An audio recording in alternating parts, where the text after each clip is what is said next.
আল্লাহর দাসত্ব করবে, আল্লাহর আনুগত্য করবে।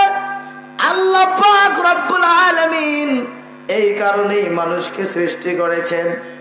মানুষ কিভাবে দাসত্ব করবে, কিভাবে আল্লাহর ইবাদত করবে, এজন্য আল্লাহ পাক এই মানুষ সৃষ্টি করার পরে যুগে যুগে নবী এবং রাসূল আম্বিয়া আলাইহিস সালাম পাঠিয়েছে। এদের মধ্যে যে সমস্ত নবীদের উপরে ওহী রিসালাত এসেছিল, কিতাব এসেছিল, এদেরকে বলা হয় রাসূল। ঠিক তারই ধারাবাহিকতায় আদম আলাইহিস সালাম থেকে শুরু করে আদম, নূহ, ঈসা, মুসা, ইব্রাহিম, ইসহাক, ইয়াকুব, আইয়ুব, ইউনূস, সুলাইমান, দাউদ, এরকম ভাবে নবী রাসূলদেরকে পাঠানোর পরে সবার শেষে সর্বশ্রেষ্ঠ নবী, আপনার আমার প্রিয় নবী মুহাম্মদুর রাসূলুল্লাহ সাল্লাল্লাহু আলাইহি ওয়াসাল্লামকে পাঠিয়েছেন। মুহাম্মদুর রাসূলুল্লাহ সাল্লাল্লাহু আলাইহি ওয়াসাল্লামকে পাঠিয়েছেন। আল্লাহ তাআলা বলেন, আল্লাহ পাক রব্বুল আলামিন মুহাম্মদুর রাসূলুল্লাহ সাল্লাল্লাহু আলাইহি ওয়াসাল্লামকে বলেছেন, ওয়া খাতামান নবিয়্যিন, তোমাকে সর্বশেষ নবী হিসেবে আমি পৃথিবীতে পাঠিয়েছি। বিশ্ব নবী বলেছেন, যদিও আমি আশার দিক দিয়ে পিছনে, কিন্তু কিয়ামতের মাঠে কঠিন মুসিবতের দিনে সম্মানের সব চাইতে বেশি আগিয়ে থাকবো। সুবহানাল্লাহ। কালকে বলবেন কোন নবীকে পেলেন মুসলমান? আল্লাহ পাক পাঠালেন সবার পরে, কিন্তু আল্লাহ পাক মর্যাদা দিয়ে দিলেন সবচাইতে বেশি। সুবহানাল্লাহ। এই রাসূলকে পাঠিয়েছেন কেন? আল্লাহ বলছেন ইবাদত করো। তো আপনি আমি কিভাবে ইবাদত করব?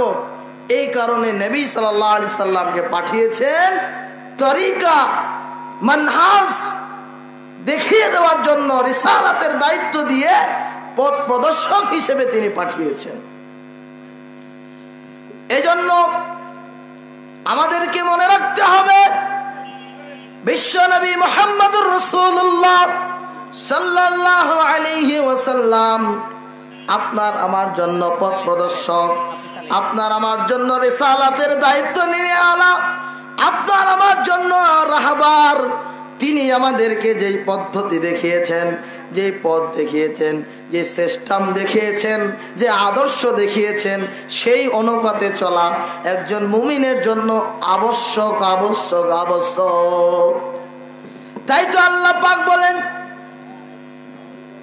তোমরা পৃথিবীতে আদর্শ কোথায় খোঁজো, কার তরিকা খোঁজো, কার মানহাজ খোঁজো, কার মাধ্যম খোঁজো, কার পথ খোঁজো, কার ইজম খোঁজো, কার ফেরকা খোঁজো, শুনে রাখো তোমাদের জন্য উত্তম আদর্শ নিহিত রয়েছে বিশ্বনবী মুহাম্মদুর রাসূলুল্লাহ সাল্লাল্লাহু আলাইহি ওয়াসাল্লামের মধ্যেই। সুতরাং মুসলমান একজনের আনুগত্য করবেন, তিনি হলেন মুহাম্মদুর রাসূলুল্লাহ। আরো যারা বলেন সাল্লাল্লাহু আলাইহি। বিশ্বনবী মুহাম্মদুর রাসূলুল্লাহ সাল্লাল্লাহু আলাইহি ওয়াসাল্লামের আনুগত্য অনুসরণ করা পৃথিবীর প্রত্যেকটা মুসলিমের জন্য আবশ্যক আবশ্যক আবশ্যক। আল্লাহ পাক রব্বুল আলামিন বলেন, ইয়া আইয়ুহাল্লাযীনা আমানু আতিউল্লাহা ওয়া আতিউর রাসূল। আল্লাহ পাক বলেন, ইয়া আইয়ুহাল্লাযীনা আমানু, ও ঈমানওয়ালারা, তোমরা যারা ঈমান এনেছো, তোমরা যারা আল্লাহকে বিশ্বাস করেছো, তোমরা যারা আমানতু বিল্লাহি ওয়া মালাইকাতিহি ওয়া কুতুবিহি ওয়া রাসূলিহি ওয়াল ইয়াউমিল আখির, তোমরা এগুলোর প্রতি যারা বিশ্বাস করেছো, শুনে রাখো, ইয়া আইয়ুহাল্লাযীনা আমানু আতিউল্লাহ, তোমরা আল্লাহর আনুগত্য করো, ওয়া আতিউর রাসূল, এরপরে পরে তোমরা রাসূলের আনুগত্য করো, আল্লাহর আনুগত্য করো আর রাসূলের আনুগত্য করো। ওয়ালা তুবতিলু আমালাকুম, আল্লাহ পাক বলছেন আল্লাহর আনুগত্য করো আর রাসূলের আনুগত্য করো। আল্লাহ আর রাসূলের আনুগত্যের বাইরে গিয়ে যদি আপনি আমি কাজ করি, আল্লাহ পাক বলছেন তাহলে ওয়ালা তুবতিলু আমালাকুম, তাহলে তোমাদের আমলগুলো আল্লাহ পাক কবুল করবেন না। তাহলে আমলের ক্ষেত্রে কার আনুগত্য করতে হবে?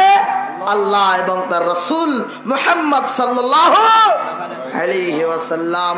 বিশ্ব নবী মুহাম্মদুর রাসূলুল্লাহ সাল্লাল্লাহু আলাইহি সাল্লামকে আল্লাহ জানিয়ে দিচ্ছেন, ইয়া আইয়ুহাল্লাযীনা আমানু আতিউল্লাহ ওয়া আতিউর রাসূলা লাআল্লাকুম তুরহামুন।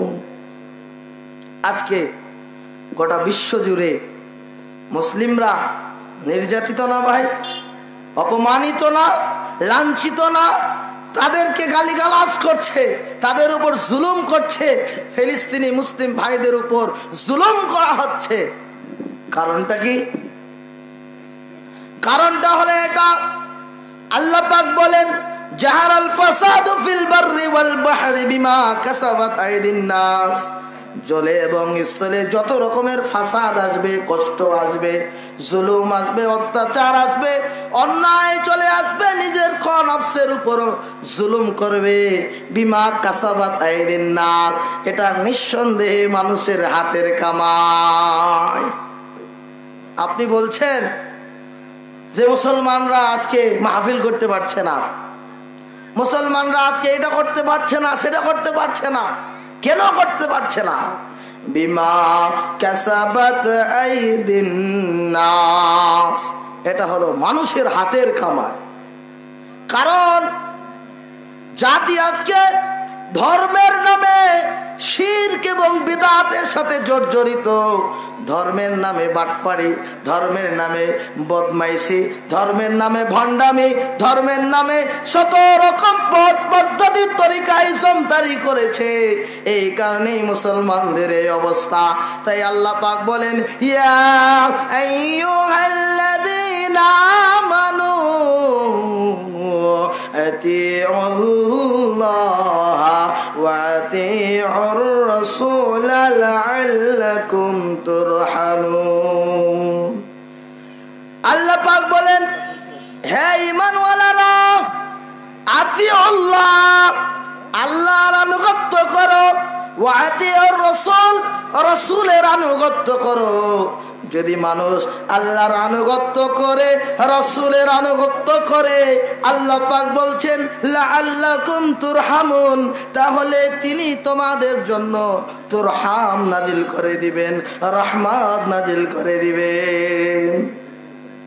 যদি আপনি আল্লাহর আনুগত্য করেন, রাসূলের আনুগত্য করেন, তাহলে আপনার উপরে আল্লাহর পক্ষ থেকে রহমত নাজিল হবে। কিন্তু বিশ্ব জুড়ে মুসলমানেরা, তাই তো কাজী নজরুল বলছেন বিশ্ব যখন এগিয়ে চলেছে, আমরা তখনও বসে বিবি তালাকের ফতোয়া খুঁজি, হাদিস ফেকা চষে। বিশ্ব যখন এগিয়ে চলছে তখন মুসলমান বসে, তখন বিবি তালাকের খালি ফতোয়া নিয়ে ব্যস্ত, বিবি তালাকের ফতোয়া খুঁজে কোরআন হাদিস চষে। ভাইরা আমার, আল্লাহ পাক বলছেন আল্লাহর আনুগত্য করো, রাসূলের আনুগত্য করো, তাহলে তোমরা পথভ্রষ্ট হবে না। কিন্তু মুসলমান আল্লাহর আনুগত্য বাদ দিয়েছে, রাসূলের আনুগত্য বাদ দিয়েছে, নিজে নিজে বিভিন্ন বুজুর্গের আনুগত্য শুরু করে দিয়েছে। বুজুর্গ, সুফি, তরিকা, ল্যাংটা বাবা, খাজা বাবা, গাজা বাবা, চটালি বাবা, জটালি বাবা, বিড়ি বাবা, তালা বাবা, আর কত বাবা নেবেন?